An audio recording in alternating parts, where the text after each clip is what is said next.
Hello les gens, bienvenue dans le Journeur, votre quotidien sur l'actu tech et multimédia. On va débuter sur un sujet dont on devait parler vendredi dernier, mais j'ai pas pu parce que j'avais mal au dos. C'est le futur de la Xbox, un vaste sujet, c'est super intéressant parce qu'il y a du concret et il y a des choses qui sont un peu soumises à interprétation. On enchaînera avec X-Men, la série animée X-Men 97, qui balance son premier trailer, puis on terminera avec OpenAI, les papas de ChatGPT, qui disent un nouvel outil. Allez, qu'elle soit bonne ou mauvaise, c'est parti pour l'info.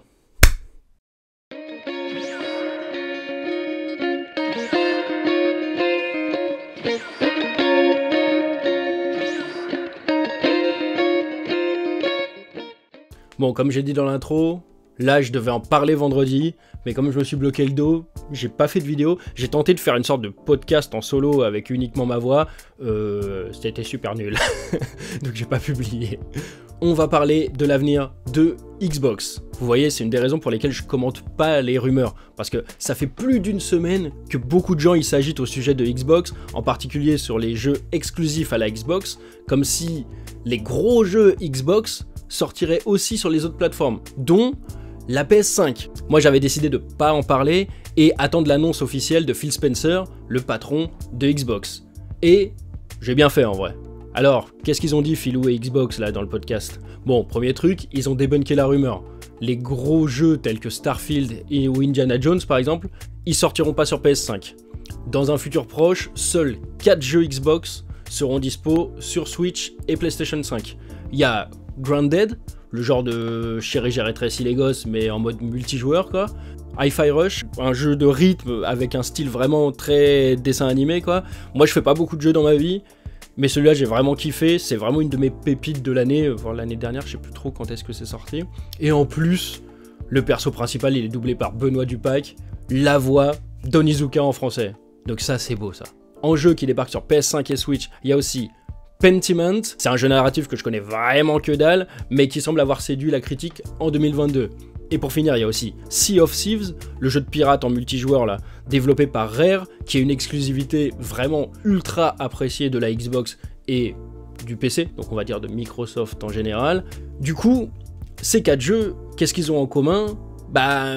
Ils s'ouvrent à d'autres plateformes, mais c'est des jeux qui ont déjà fait leur vie sur Xbox. En vrai, ça devrait rassurer les joueurs parce que c'est pas des nouveaux jeux, c'est des trucs qui sont sortis il y a au moins plus d'un an. En gros, on voit que les jeux qui vont s'ouvrir à des nouvelles plateformes, c'est des jeux qui ont déjà du vécu. Donc les annonces un petit peu de Phil Spencer, ça a de quoi rassurer les joueurs qui doutaient du soutien de Microsoft envers sa communauté. Mais il y a d'autres choses à analyser sur les propos de Xbox. Phil Spencer, il a souligné que d'ici 5 à 10 ans, les exclusivités n'auraient plus vraiment de sens. Du coup, est-ce qu'ils sont en train de dire à demi-mot que petit à petit ils vont partager leurs exclusivités à la concurrence? Ils ont aussi dit fièrement que le Game Pass ne se retrouverait pas sur les consoles concurrentes. Donc là on va faire un point là-dessus. Ils ont aussi dit que le Game Pass avait atteint ses 30 millions d'abonnés. Le Game Pass, ça reste un bon point pour choisir une Xbox au lieu d'une PS5. Mais 30 millions, c'est relativement peu quand on peut atteindre 100 millions de joueurs. On sait que la priorité de Xbox, c'est devenu le Game Pass. Pour ceux qui connaissent pas, le Game Pass, c'est une sorte de Netflix du jeu vidéo. On paye une dizaine d'euros par mois et on a des centaines de jeux, dont les exclusivités Xbox dès le premier jour, Day One. Donc c'est pour nourrir ce Game Pass que Xbox a fait autant d'acquisitions, comme Activision Blizzard et Bethesda. Mais un jour, faudra bien le rentabiliser ce truc-là. Et si sa priorité c'est le Game Pass, tu peux pas seulement te concentrer sur ta propre console. Cette année, Xbox, ils ont vendu 7,6 millions de consoles. Là où PlayStation en a vendu 22,5 millions. C'est un autre monde.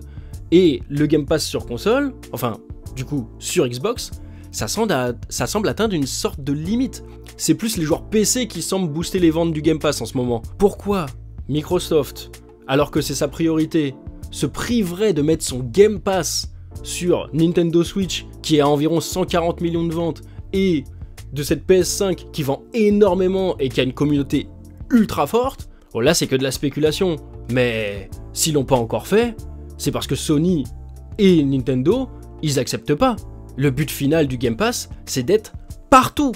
Xbox, PC, tablette, smartphone, télé connectée, Nintendo et console PlayStation. Pour le moment, ils utilisent l'argument du « non, on sera pas dispo sur les autres consoles » pour calmer les fans. Mais s'ils peuvent accéder au Graal des concurrents, ils iront. Comme je disais, là, c'est que mon analyse des choses par rapport au marché et par rapport à certaines paroles ambiguës de Phil Spencer. Mais là, on va retourner dans le concret avec une annonce de Sarah Bond, la numéro 2 de Xbox, qui sera sûrement la numéro 1 quand Phil Spencer se sera barré. Elle dit qu'ils sont déjà au travail pour la prochaine génération de consoles et que ça sera le plus gros bond technologique entre deux consoles Xbox, je pense. Et ça, c'est beau. Là où les joueurs, les fans de Xbox avaient peur de plus voir de consoles, bah Sarah Bond, elle les rassure totalement. Et les propos, le plus gros bond technologique entre deux consoles, ça semble cohérent avec ce que Hideo Kojima il avait annoncé pour son jeu PlayStation Fist. On en avait parlé dans le journal du 1er février d'ailleurs, où on parlait de la conférence PlayStation justement. Allez le voir si c'est pas déjà fait. Il parlait dans un tweet de niveau supérieur du divertissement numérique. Sachant que PlayStation et Xbox, même si ça pinaille un peu surtout du côté des fans, ils sont toujours très proches techniquement. Et que ce bond technologique se fasse des deux côtés, ça serait pas déconnant. Ce qu'il faut retenir concrètement de ce podcast, c'est que Xbox maintient le statu quo pour les prochaines années et prépare le futur du jeu vidéo, autant sur les consoles que sur diverses plateformes. L'avenir proche de Xbox aussi est plutôt attrayant avec du Diablo 4 qui sort sur le Game Pass dès le 28 mars.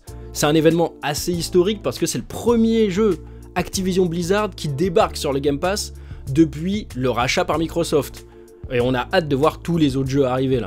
Et cette année, on a aussi des sorties assez massives, des sorties de gros jeux comme Hellblade 2 qui sort le 21 mai et Indiana Jones courant 2024. Xbox, on n'a pas fini avec vous parce qu'il y a une conférence qui est prévue pour juin 2024 pour préciser et annoncer des nouveautés. J'espère que Xbox va continuer à titiller un petit peu PlayStation pour pouvoir maintenir cette concurrence, parce que laisser une marque toute seule là, sur un secteur, c'est jamais bon signe. Et surtout, j'ai trop hâte de voir les nouveautés Xbox, parce que cette année, ils sont un petit peu plus prolifiques que PlayStation. Hein. Pour une fois, c'est très très rare, mais pour une fois, ça sera le cas apparemment. Et surtout, j'ai hâte de voir Hellblade 2, que j'attends vraiment comme un fou. Et vous, est-ce qu'il y a un jeu Microsoft que vous attendez en particulier, sachant que les Call of Duty tout ça, c'est Microsoft maintenant, hein. Donc si vous mettez Call of Duty, bon je vous respecterai pas, mais au moins vous êtes dans le thème. Ah les X-Men, il nous manque, hein. En tout cas moi il me manque, hein. Ça fait longtemps qu'on n'a pas eu un bon film X-Men, et oui, Days of Future Past c'était déjà il y a 10 ans.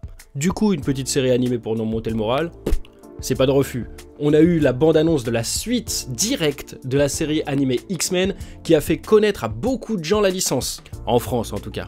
Cette série, elle était diffusée aux États-Unis entre 92 et 97 et la suite s'appellera donc X-Men 97. Bravo, vous avez compris la logique. Alors, on passe évidemment en HD, voire même en 4K. Bon, c'est indéniable, ce passage à la HD et le rendu des couleurs est vraiment mieux maintenant. À l'époque, on avait l'impression d'avoir toujours un voile et l'animation était pas ouf, mais l'animation, elle semble toujours pas ouf, un petit peu mieux, mais quand même pas ouf.